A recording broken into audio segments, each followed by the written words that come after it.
Good morning, Beeville. This is Cindy Clark from PAC-B TV.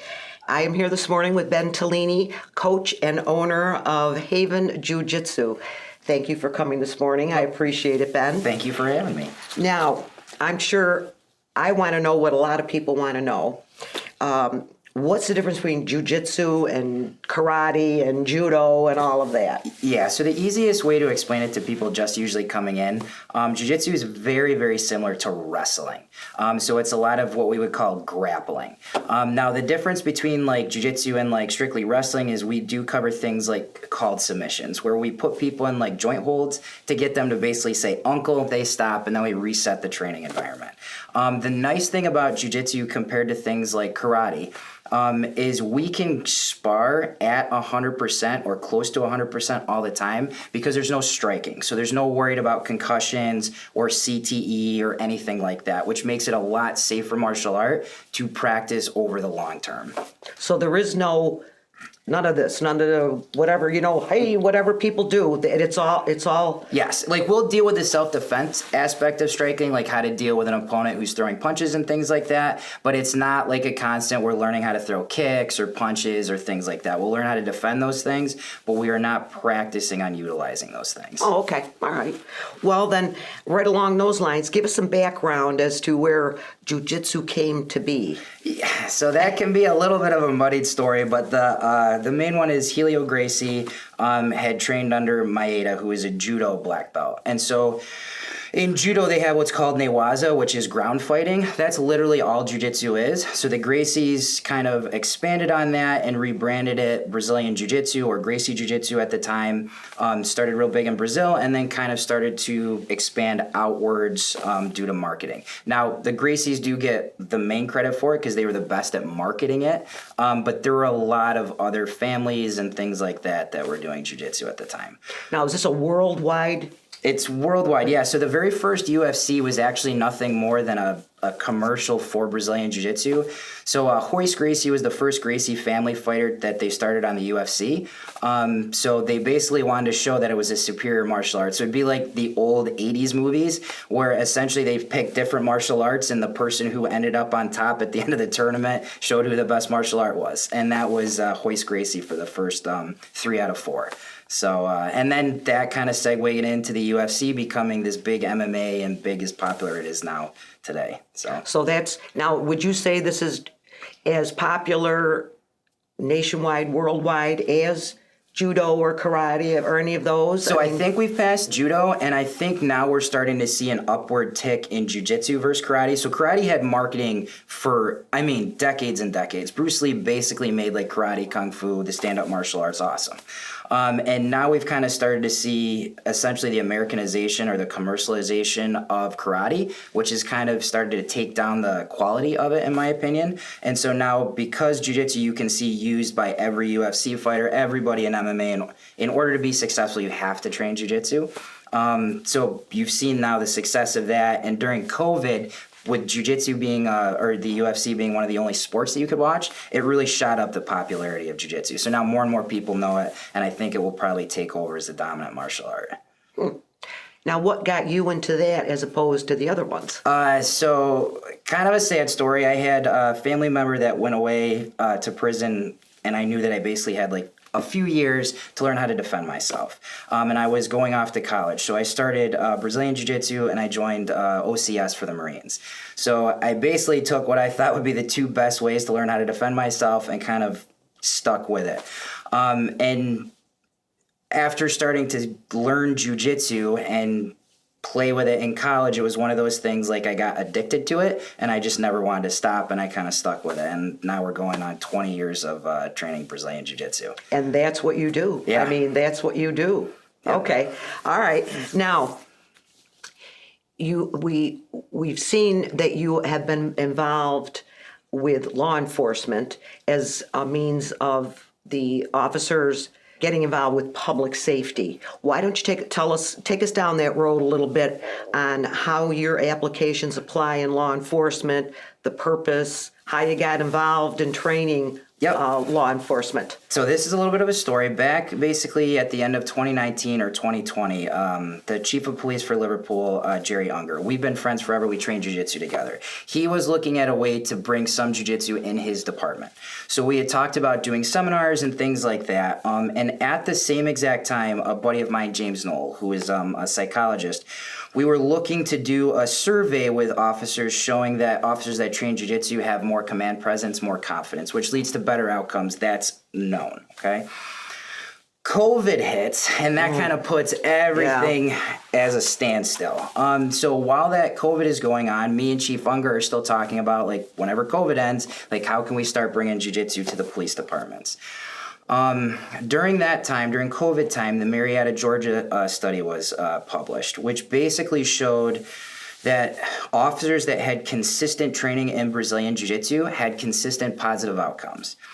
They had a 48% reduction in injuries to officers while performing an arrest and a 53% reduction to injuries to suspects during arrest. They reduced tasers by 23%. Like, it's a home run overall. The only problem with the Mariana study, it was an internal study. So basically it was a study put on by the police department for the police department.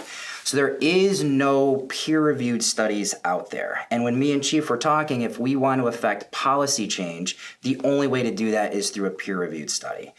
So we partnered up with the Naval Academy. Clark Petrie is going to be doing the research and study portion of it. What we have is two different studies. So we have a survey study basically showing that recruits, that we do a initial study, halfway, and then a survey. And what we're trying to show is when recruits come in, they have a base level of confidence with dealing with suspects hand-on. And by the time they are done with our program, they have a higher confidence in dealing with suspects when they go hand-on. And we have been able to show that. We will hopefully be able to publish that data next year for the survey portion. And then we're running a longitudinal study right next to it where every officer that goes through our program, so during the academy, we get them for 6 months. We follow them for the next 5 years, comparing their use of force outcomes versus other officers who've gone through either similar academies or officers that have gone through previous academies that didn't have training. And so the goal is to have at least numbers that show similar stats to the Mariana, Georgia study. Then we can approach Congress and basically say, hey, listen, officers right now are not getting enough training in their academy or post-academy. We need to do something about having better trained officers. So I'll ask you a question on this, Cindy, if you don't mind. Okay. So a lot of people think that officers are basically Navy SEALs and lawyers out there. They have to know the law through and through, and they have to be excellently trained. Do you have any idea how much training they get during an academy for hands-on? I do not. They only get 2 weeks. 2 weeks. Ooh. So you have to take somebody who's coming in off the street, usually a younger person between the ages of 20 and 25 who might never have been in a fight their entire life.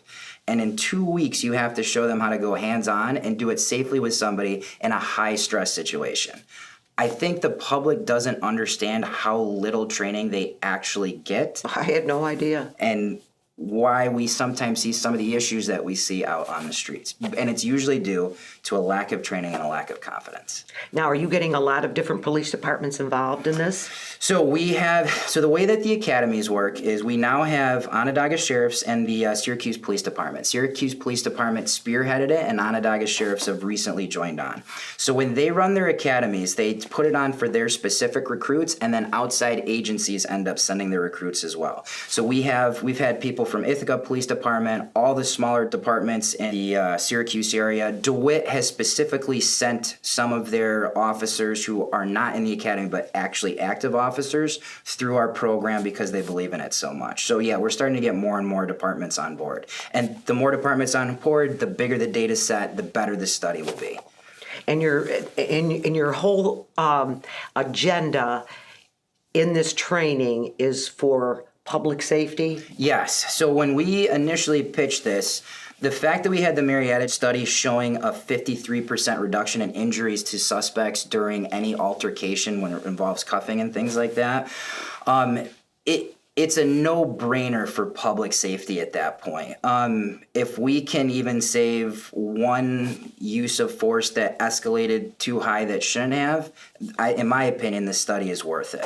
And the other thing for taxpayers is a lot of people don't realize how much is spent anytime the department has a use of force that's brought where somebody makes a complaint. That can be upwards of anywhere between $15,000 to $20,000, I was told, when somebody starts to make a complaint that might go civil, right? So typically an entire academy class is less than us saving basically one person from a use of force. So if this is something that ends up going through, this is going to save single departments in the country, millions and millions and millions of dollars.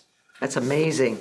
Amazing. Now, how long typically when you get recruits in from, say, SPD, Syracuse Police Department, how long is the training for them? So when we have somebody through the academy, we get them 2 times a week during their 6-month duration. It ends up being anywhere between 48 to 52 classes by the time that they're done. We have all our videos recorded and online for the recruits to basically keep reviewing, and so they can kind of see what we're doing through the entire academy. And they get access to that even when they are done with the academy. The goal is to hopefully have all those recruits continue training post-academy, but we can't force them to do that post-academy. We just have them during that 6-month academy. Well, it would seem to make sense, though, even just for refreshing. And I'm not saying new moves because the moves are all the same. Yep. They're all the same. But just to reinforce, to keep them active and experienced and up to date on these moves. Now, I went over to your company and was watching some of the moves of these guys. And I got to tell you, I couldn't believe it. I'm thinking, oh, I don't even know how they moved afterwards. But a lot of them were young. Speaking of young, I understand that, in the academy, they're young when they start. But what about older? So the nice thing about Brazilian Jiu-Jitsu is from my gym, we have ages 4 and we have somebody all the way up to age 72 training.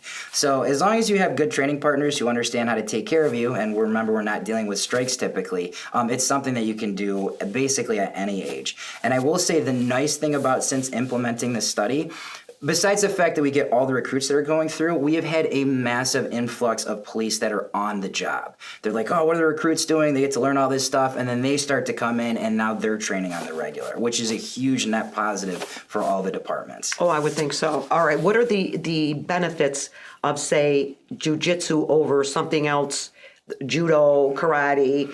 What the difference is as far as protection and public safety? What's the basic difference there? So I actually really like judo. Judo could also be something that officers can use. The only sometimes issue with judo is some of the throws can be what we would consider high amplitude throws. So the program that we are teaching is for law enforcement, designed by law enforcement. So like Chief Unger helped do it, Don Patty, Sean Bergman. We had a plethora of officers who've been on the job for decades who also trained Brazilian Jiu-Jitsu, helped make the program.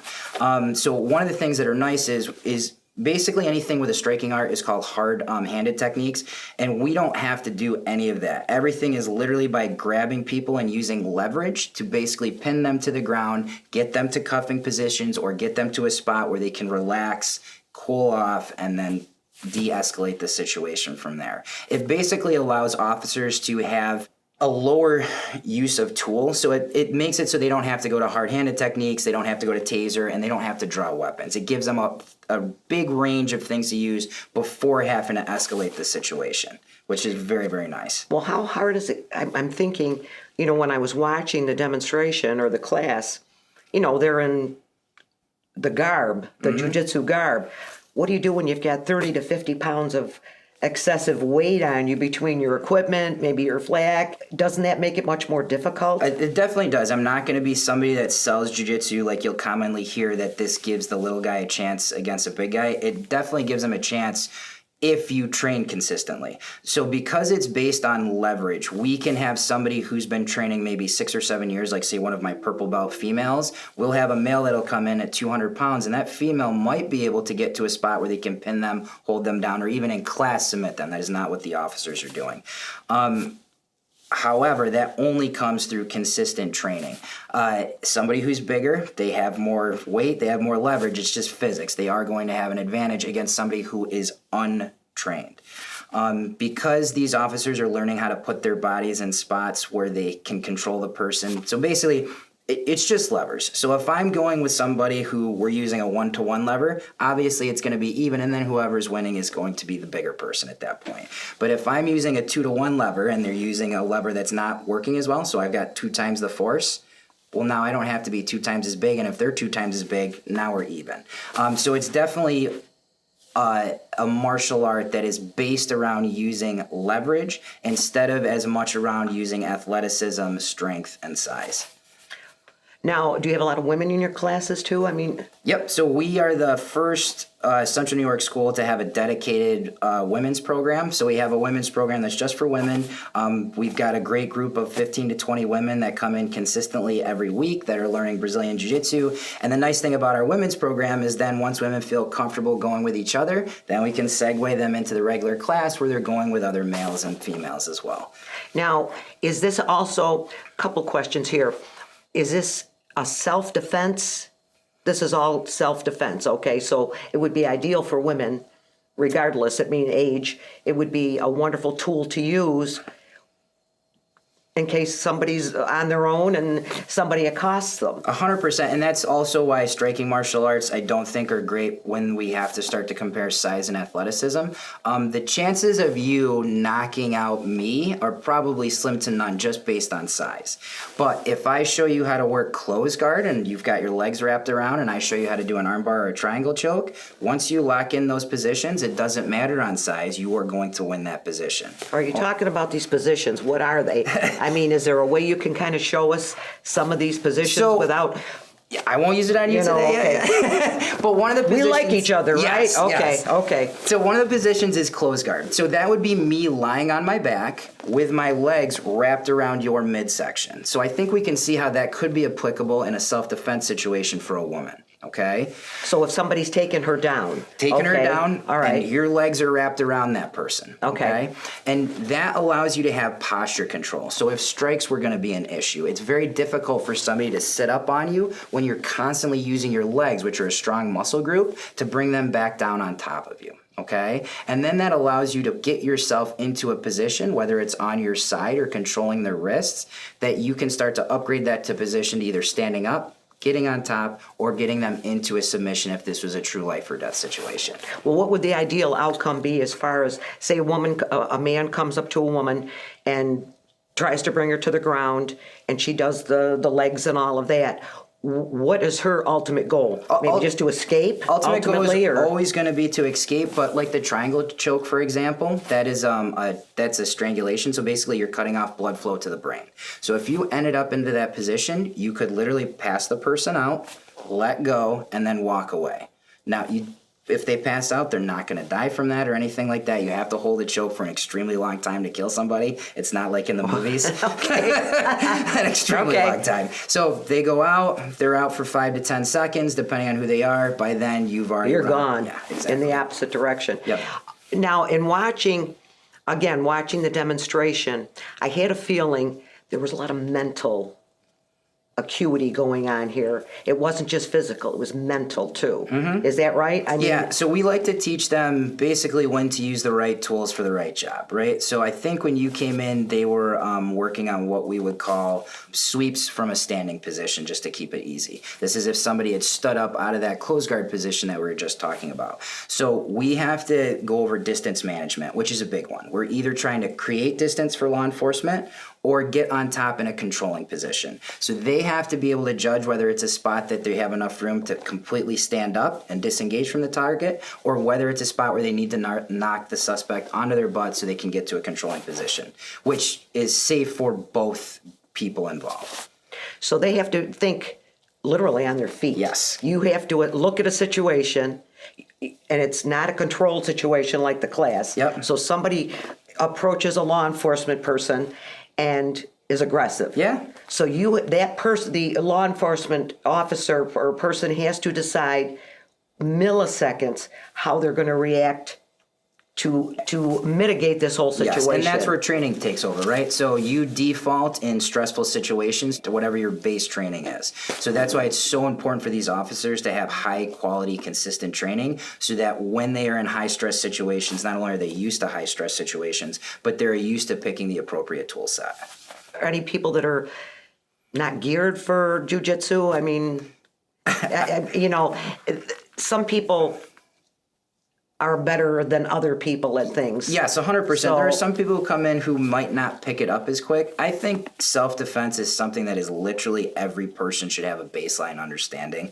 That being said, some people come in and they are not very comfortable with how close proximity we are because we're literally laying on each other. Yes, you are. I saw that. Yes. I saw that. A lot of the contact, and I thought, how do you decide where to go from here? The two people that are, you have the sets of two all over, they kind of know each other, what the moves are. Yep. But if you come into a situation with an unknown and who's aggressive, you really have to think and go back to your training to see how you're going to stop this situation without anybody getting hurt, basically. 100%. And you got to think it through. Yep. You got to think it through. Think on your feet, so to speak. Yep. I was very impressed with that.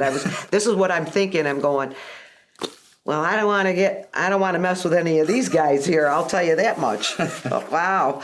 So anyways, your goal here ultimately is to get all law enforcement involved in these to protect the police officer and the suspect. Yes. That's the ultimate goal of this training. Yep. Okay. So, all right. And that's, once we publish, this will be through the Naval Academy. So you're not going to have too many more prestigious places that you could publish a study. We will, at that point in time, have enough officers that have gone through the program that anybody that would have any arguments with this, it doesn't matter. We hit statistical relevance essentially at that point.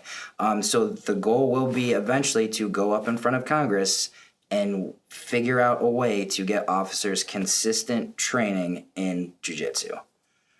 Well, I think that's a great goal. An excellent goal, actually.